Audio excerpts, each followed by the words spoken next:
bapak saudara terkasih dalam nama Tuhan kita Yesus, semangat pagi. Bertemu kembali di channel Rionando Butar-Butar dalam khotbah 5 menit aja atau kolima untuk renungan harian. Renungan pada hari ini saya ambil dari kitab Yoel pasal yang ketiga ayat yang ke-18. Demikian kesaksian firman Tuhan. Pada waktu itu akan terjadi bahwa gunung-gunung akan meniriskan anggur baru, bukit-bukit akan mengalirkan susu, dan segala sungai Yehuda akan mengalirkan air. Mata air akan terbit dari rumah Tuhan dan akan membasahi lembah Sitim. Dipulihkan dan diberkati ibu bapak saudara terkasih dalam nama Tuhan kita Yesus. Setiap kita yang berada dalam kondisi sakit secara jasmani, karena penyakit yang kita derita, pasti akan menginginkan ketika kita minum obat, ketika kita konsultasi ke dokter, berobat ke dokter, atau dirawat di rumah sakit, kita sangat menginginkan adanya yang namanya pemulihan. Setelah dipulihkan, kita menjadi sehat kembali, menjadi sembuh, dan bisa menjalankan segala aktivitas kita.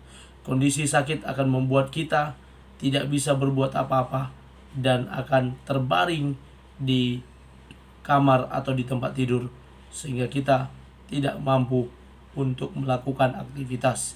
Ibu bapak saudara terkasih dalam nama Tuhan kita Yesus, situasi yang dihadapi oleh bangsa Israel dan Yehuda, oleh bangsa-bangsa lain, di mana mereka sebelumnya berada pada kondisi yang sedang sakit secara kerohanian, sehingga perlu yang namanya pemulihan. Kalau kita melihat secara umum dan keseluruhan dari kitab Yoel ini berbicara tentang beberapa hal, dan kalau saya lihat ada 3 hal yang disampaikan oleh Nabi Yoel. Yang pertama yakni mengandung pekabaran atau penyampaian berita tentang penghakiman atas umat Tuhan, ya, penghakiman atas umat Tuhan. Lalu yang kedua, penghakiman atas bangsa-bangsa lain. Yang ketiga, pengudusan dan pemulihan umat Allah. Sehingga Lembaga Alkitab Indonesia memberi judul dari nats ini secara keseluruhan, dari ayat 9 sampai dengan ayat yang ke-21, berkat untuk umat Tuhan. Ada pemulihan yang terjadi setelah Allah menyampaikan bagaimana penghakiman yang terjadi.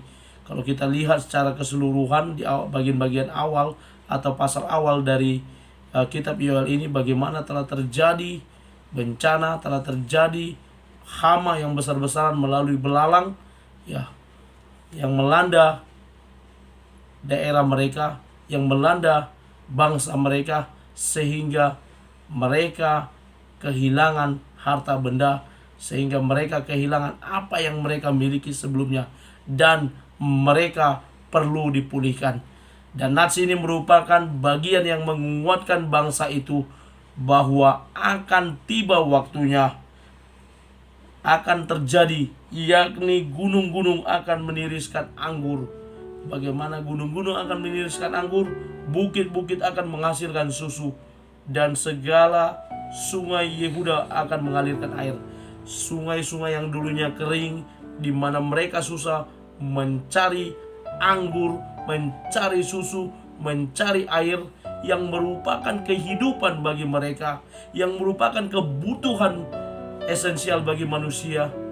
Ya, kalau air, semua orang pasti memerlukan air, karena 80% tubuh manusia terdiri dari air.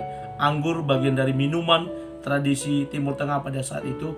Kalau tidak ada anggur dalam suatu acara, dalam suatu kegiatan, sangat kurang rasanya. Susu merupakan bagian yang menambah kesehatan imun tubuh manusia, itu pun sangat diperlukan.